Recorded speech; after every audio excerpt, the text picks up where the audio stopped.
एक बार महाराजा अशोक अपने गुरु मोगलीपुत्र तिस्य के पास गए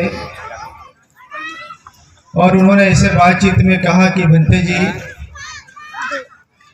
मैं भगवान बुद्ध के धर्म का सबसे बड़ा अनुयायी हूँ। मैं ऐसा मानता हूँ कि मैं बुद्ध धर्म का संरक्षक हूँ। उनके गुरु पूज्य भंते मोगलीपुत्र तिस्य महाराजा अशोक से कहते कि महाराजा, ऐसा नहीं सोचना चाहिए। आपके मन में ऐसे विचार नहीं आना चाहिए कि आप भगवान बुद्ध के धर्म के सबसे बड़ा अनुयायी हैं। महाराजा अशोक भंते मोगलीपुत्र तिस्य से कहते हैं कि भंते जी, हमने हजारों स्तूप बनवाए हैं, हजारों शिलालेख लगवाए हैं, हजारों धम्मस्तंभ बनवाए हैं और हजारों भिक्षुओं को प्रतिवर्ष दान करता हूँ, और आप कह रहे हैं कि मैं बौद्ध धर्म का सबसे बड़ा अनुयायी नहीं हुआ। भंते मोगलीपुत्र तिस्य कहते कि महाराज, मैं जानता हूँ कि आपने हजारों स्तूप बनवाए हैं, शिलालेख लगवाए हैं, धम्मस्तंभ गड़वाए हैं, प्रतिदिन हजारों भिक्षुओं को दान देते हैं, लेकिन मैं फिर भी कह रहा हूँ, इतना करने से कोई बुद्ध धर्म का सबसे बड़ा अनुयायी नहीं होता, संरक्षक नहीं होता। महाराजा अशोक कहते कि भंते जी, क्या करने से संरक्षक होता, मैं वो करना चाहता हूँ। भंते मोगलीपुत्र तिस्य कहते कि महाराज, जब तक आप अपने घर से अपने किसी बेटे या बेटी को बुद्ध शासन में नहीं भेजेंगे, तब तक आप बुद्ध धर्म के संरक्षक नहीं कहे जाएंगे। महाराजा अशोक के समक्ष 20,000 भिक्षु बैठे हुए थे और वह अपने परिवार के साथ गए हुए थे भंते जी से मिलने। महाराजा अशोक की धम्म सभा में नजरें घूमने लगी। उनकी नजरें घूमती घूमती महामहेंद्र के पास गई। महामहेंद्र भरी सभा में खड़े हो जाते हैं, कहते पिताजी, मुझे आप अनुमति दीजिए, मैं भिक्षु बन करके आपके इस कामनाओं को पूरा करना चाहता हूं। महाराजा अशोक ने उन्हें अनुमति दे दी। आप कल्पना करिए, यदि भारत के राष्ट्रपति का लड़का आज भिक्षु बने तो क्या छोटी घटना हो सकती है? अमेरिका के राजा का लड़का आज भिक्षु बने तो क्या छोटी घटना हो सकती है? या दुनिया के किसी भी प्रधानमंत्री का बच्चा भिक्षु बने तो क्या छोटी घटना हो सकती है क्या? आप सोचिए, महाराजा अशोक का एक सुपुत्र है, उनके सबसे बड़े बेटे महामहेंद्र अगर भिक्षु बन रहे हैं तो उस समय उस भारत के लिए छोटी घटना हो सकती है क्या? महामहेंद्र भिक्षु बन जाते हैं। जब उनकी बहन संघमित्रा को पता चला कि महामहेंद्र भिक्षु बन रहे हैं, संघमित्रा महाराजा अशोक के पास गई। उन्होंने कहा कि पिताजी, मैं भिक्षु नहीं बनना चाहती हूँ। महाराजा अशोक कहते, नहीं बेटी, आप भिक्षुनी मत बनो। कहते, नहीं पिताजी, मैं भिक्षुनी बननी चाहती हूँ। वो कह रहे, नहीं मत बनो। कह, नहीं पिताजी, मेरी इच्छा कि मैं भिक्षुनी बनूं। महाराजा अशोक कहते कि बेटी, आपका एक बेटा 4 साल का है, दूसरा बेटा गोदी में है, आप इनको छोड़ करके भिक्षुनी कैसे बनेंगे? इनका भरण पोषण कम करेगा। तो संघमित्रा कहते कि महाराज, अपनी प्रजा को अपना संतान मानते हैं। जिस तरह से आपकी प्रजा आपके संतान है, मेरे बेटे भी आपके संतान ही हैं, आप उनका भी उसी तरीके से भरण पोषण करें। महाराजा अशोक कहना चाहते हुए भी संघमित्रा भिक्षुनी बन जाती हैं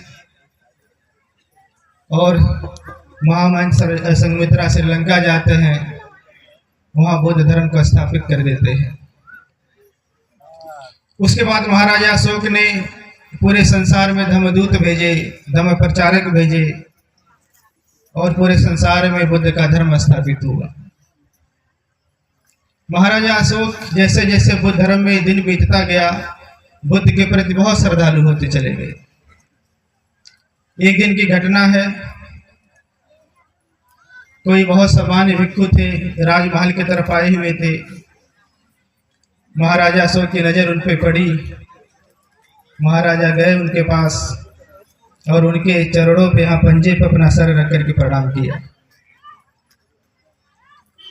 महाराजा अशोक के मंत्री को ये बात थोड़ी सी बुरी लग गई। उन्होंने महाराजा अशोक से कहा कि महाराज, अच्छा नहीं लगता है कि आप हर समाज के भिक्षुओं की चरण वंदना करें। तो महाराजा अशोक चूंकि बहुत महान हैं, जो महान लोग होते हैं वो अवसर की तलाश करते हैं, वो कई बातों को तुरंत जवाब नहीं देते हैं। महाराजा अशोक एक दिन अपने दरबार में बैठे हुए थे। उन्होंने आदेश दिया कि सभी मंत्री लोग उपस्थित रहें। सारे मंत्री लोग उपस्थित थे। महाराजा अशोक ने कहा कि मैं चाहता हूं कि आप लोग जा करके अलग अलग पशुओं का सर लेकर के आओ। सारे मंत्री, चूंकि राजा का आदेश है, निकलते हैं पशुओं का सर काटने के लिए। जिस मंत्री ने इनको रोका था उसको कहते कि तुम मनुष्य का सर लेकर के आओ। ये भी गया मनुष्य का सर लेने के लिए। किसी ने घोड़े का, किसी ने गाय का, किसी ने बैल का, किसी ने हिरण का, किसी का पशु का सर लेकर के आए। और ये मनुष्य का सर लेकर के आया दूसरा मंत्री। महाराजा अशोक ने कहा कि इनको बेच करके आओ। तो सारे मंत्री सर लेकर बेचने के लिए गए। जो पशुओं के सर लेकर के आए तो वो अपना बेच आए सर। उनका सर बाजार में बिक गया। गाय का सर, बैल का सर, हिरण का सर, सबका बिका। और आज भी बाजारों में बिकता है ना। पशुओं का सर लोग खाते हैं ना, बकरी का सर खाते हैं ना, हिरण का खाते हैं ना, बैल का खाते हैं ना। उस समय भी लोग खाते थे, लोगों ने खरीद लिया, खा गए। जो मंत्री मनुष्य का सर लेकर के आया था वो सर बेचने गया। जिसके यहाँ जाए तो लोग अपना दरवाजा बंद कर ले, बुरा भला कहने लग जाए, गाली देने लग जाए। सुबह से शाम तक घूमते रहे, सर नहीं बिका तो वापस आ गए। महाराजा को सूचना दी कि महाराज, इसको कोई नहीं खरीद रहा है। कहते हैं कि इसको किसी को ऐसे दान में दे करके आ जाओ। दोबारा वो दान में देने के लिए गए। लोगों ने फिर दरवाजे बंद कर लिए। उसको कोई दान में भी नहीं लेता। महाराजा अशोक के पास पुनः मंत्री आते हैं, कहते महाराज, इसको कोई दान में भी नहीं ले रहा है। तो महाराजा अशोक कहते हैं, देख मंत्री, मनुष्यों का सर पशुओं से भी गया गुजरा है, इसको कोई फ्री में भी नहीं ले रहा है। कह रहे इसलिए अभिमान मत करो, इसलिए कोई इस तरह का भाव पैदा मत करो अपने दिमाग में, कोई छोटा है कोई बड़ा है। कहा कि यदि यह सर किसी के चरणों पर रख करके कुछ ज्ञान प्राप्त हो जाए तो ज्ञान प्राप्त करो। कहा भगवान बुद्ध ने अपने भिक्षुओं को अपने उपदेशों से बहुत महान बना चुके हैं। उनके भिक्षु बहुत महान हैं, उनका आदर सम्मान होना चाहिए। तो महाराजा अशोक के ऐसे बहुत सारे आदर्श हैं। महाराजा अशोक के आदर्शों से प्रभावित होकर के डॉक्टर बाबा साहब अम्बेडकर ने नागपुर की पावन धरती पर अशोक विजयदशमी के दिन ही लाखों अनुयायियों के साथ बौद्ध धर्म में दीक्षा लिया। हालांकि डॉक्टर बाबा साहब अम्बेडकर की दीक्षा बहुत बाद में हुई। बाबा साहब काम बहुत पहले से कर रहे थे। जैसे एक अच्छा किसान होता है, वो क्या करता है कि पहले खेत की जुताई करता है, उससे खरपतवार निकालता है, उसमें उर्वरक डालता है, उसकी सिंचाई करता है, फिर गुड़ाई करता है। आप सब लोग किसान हैं तो ऐसे करते हैं ना। जब खेती अनुकूल हो जाती फसल के लिए तब जाकर के बीज डालता अच्छा किसान।